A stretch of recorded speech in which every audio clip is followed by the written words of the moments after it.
Jason Fitz with Yahoo Sports, hanging out with Colts superstar Anthony Richardson. How's the oblique? Nah, it's all good, man. It's healing up nicely. I've been feeling good day by day. Just stacking the days up, feeling better. So let's go back to when you were drafted, because when we were all covering the draft, one of the things people kept saying is Anthony's going to be great, but he's got to get reps, right? Now you've had injuries the first couple of years. How have you sort of gotten the ability to get better at your craft when you haven't been able to be on the field as much as you want? You got to count everything, that's involved in, just a daily routine as a rep. Even when I'm not practicing and playing in the games, I'm still treating it as if I am practicing or I am playing, So much doesn't really change when I'm not physically able to go out there. I still use the mental capacity of me straining my mind and trying to understand the game plan and the opponent that we're playing against. So not much really changed though. So I just try to take advantage of all the other reps outside of actually just playing. So it feels like everybody with the microphone, though, yells. They're like, oh, AR can't keep taking big hits like that. Do you hear that noise when you start thinking about your game? No, I've been hearing that, for a while, since I've been playing quarterback for as long as I can remember, people always been telling me, I can't always, try to be physical and out physical everybody. But I don't necessarily think about, taking hits or anything like that. I just treat it as it's just football. I've been playing football since I was, 3 years old. So it's not much different for me from just going out there and playing. It's just unfortunate that I've been dinged up. When you were on the field this year, less rushing attempts. Again, guys like me in front of a mic are like, oh, this is a conscious decision. He's running less. Have you made a conscious decision to change the way you approach the position? No, not necessarily. I just try to stay within the system, play. Whenever I got guys open, I try to give them the ball. And whenever I do have the opportunity, use my legs and get going, I try to do that. I think the wildest part of life for a rookie when they're drafted is like this adjustment. Suddenly you're in Indianapolis, you're a starting quarterback in the NFL. Life's wildly different. How different has year two been for you in the NFL when you don't have to make those life adjustments at the same time? It's been fairly easier, if I could say.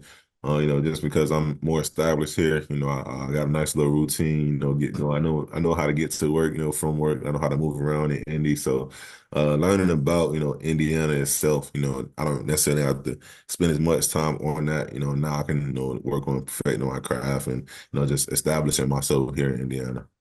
I mean, you got used to that cold yet? Like you ain't used to that in Florida. Now you're getting that cold. Nah, man, I don't think I'll ever get used to it, man. I'm a Florida boy through and through, man. So these cold times definitely hit me sometimes. You're watching Joe Flacco come in, obviously, while you're hurt.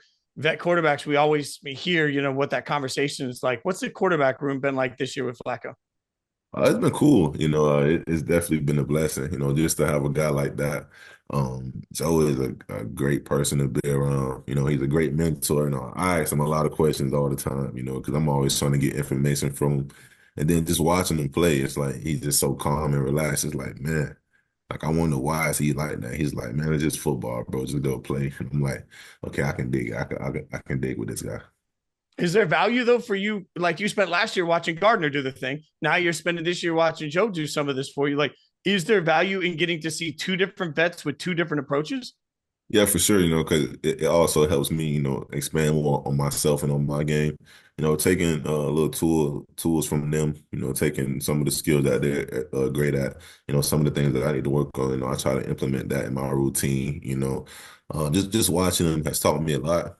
So hopefully when I'm back out there in the field, I can showcase what I learned from those guys. You have a coach too that, Shane Steichen, that people think of as like a quarterback back whisperer and this great offensive mind. How difficult has it been for you to sort of pick up coach's system and the way he communicates?